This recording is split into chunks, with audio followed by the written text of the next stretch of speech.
Hi everybody, this is your homegirl Minty. We're back today and we're going to be making 2 ingredient tostadas. All we need for this recipe is Greek yogurt and self-rising flour. So let's get started. We will put in the bowl 1 cup of flour. We're going to make a well and 1 cup of yogurt. Now the neat thing about this recipe is that it's like a bread substitute. Say we go to the store and we find out that bread is costing us $4 a loaf. It's kind of pricey. Well, this particular recipe will allow you to make a flatbread, and you can use it for a lot of different things. I've used this bread for breakfast and lunch, and it's always delicious and moist. My family really likes it a lot. So here it is. You want to make sure that all the flour gets incorporated with the yogurt. So here we go. I'm always telling you, do not leave any powder in here. You want everything to be well incorporated. Now, if it's not, you might have to add something extra to the bowl. But I hope that that won't be the case today, that I can get it all incorporated. And once I do that, of course, we're going to roll it out. So let's just see how we do. Mixing it pretty good. Making sure all of that is in it. Now, if your dough is sticking, that means you may have to add a little flour. You only want to add about maybe a tablespoon at a time. You don't want to put too much flour in there. But as you can see, I am getting all this powder incorporated into this batter. Look at us. We are doing really good. So, this is looking the way I want it to look. And what I'm going to do now is I'm going to preheat the oven. We're going to preheat the oven for 375 degrees. So let's move over to the stove now, or to the oven. So everything's been mixed up, and now I have to get the surface ready for us to roll out the dough. Now I'm going to get some parchment paper. I'm going to lay it on my, right here. Moves a little bit, but that's okay. And I'm going to put just a little bit of flour, because I have this on my cutting board. So I'm just going to put maybe about a tablespoon. And I'm just going to mix it around, because I may not need all of it, because again, the dough is going to be a little sticky. So I'm going to move some of this out the way. There we go. Look at that. It's almost the consistency of the biscuits. You all remember we made 2 ingredient biscuits? The only difference is with that recipe, we use heavy whipping cream, and with this recipe, we're using non-fat Greek yogurt. Alright, look at that. Let's move this out the way, and let's see how we do.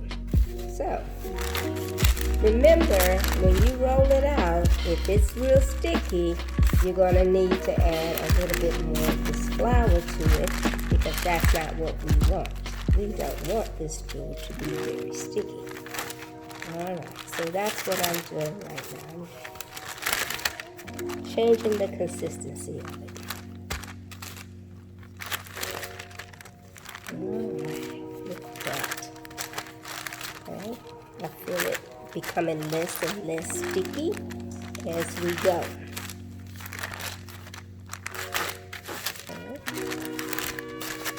Now that's the neat thing about this parchment paper, is that it makes for easy cleanup. The stuff is sticky and you don't want it all over your cutting board. At least I didn't. Alright, so here it is. I'm almost there. Get a little bit more of this flour.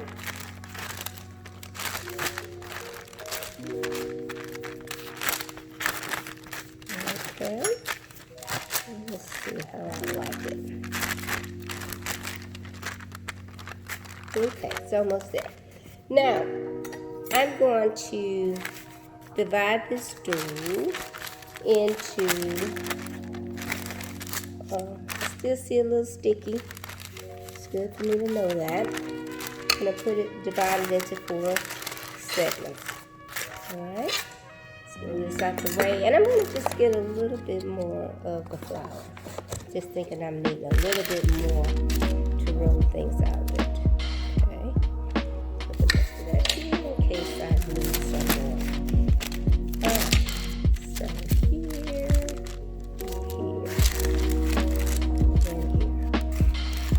So we've already mixed up the dough. I've cut it into 4 segments, and now I'm going to roll each segment out. So we're just going to move this out a little bit.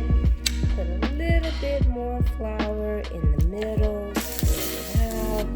Let's start with this one. Just press it a little bit. And I'm going to put some flour on the rolling pin. Now, you don't have to roll it real thin, but it will be your preference. I kind of like it to be kind of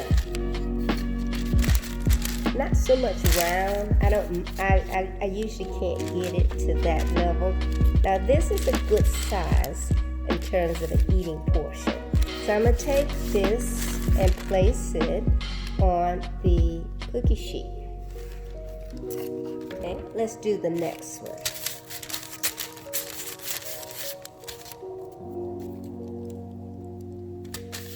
So we'll roll this out a little bit.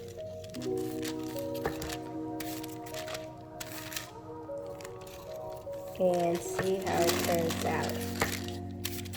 We're getting there. Okay.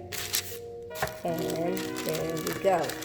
This one now is also ready to go on the parchment paper. Alrighty? Look at us. We're rolling out our tostadas. And as I shared with you before, they're not going to be perfectly round, but that's okay. Life isn't perfect. So here's one I think is just the right size for what I'm wanting to do. So I'm putting it also on the parchment paper.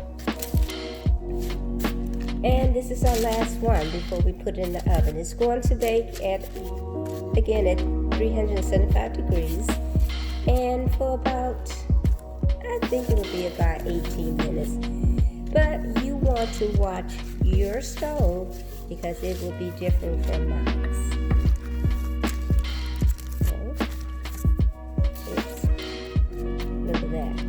Your life is full of imperfections, but we know how to make it, okay? Alright, nice size. And again, it's going on the cookie sheet. There we go. Here it is. It took about 18 minutes for the tostadas to cook in the oven. And I have here 2 variations that you could do with the tostada at home. As you can see, this is how we sometimes in my family do a breakfast tostada. And then here, something a little bit different. It's like a calzone or meat pie, whichever you want to call it. You can eat it for lunch or for dinner. As always, I know you want my opinion in terms of how these things taste, so I don't want to disappoint you. So I'm going to try the calzone first. And let's just see what I think.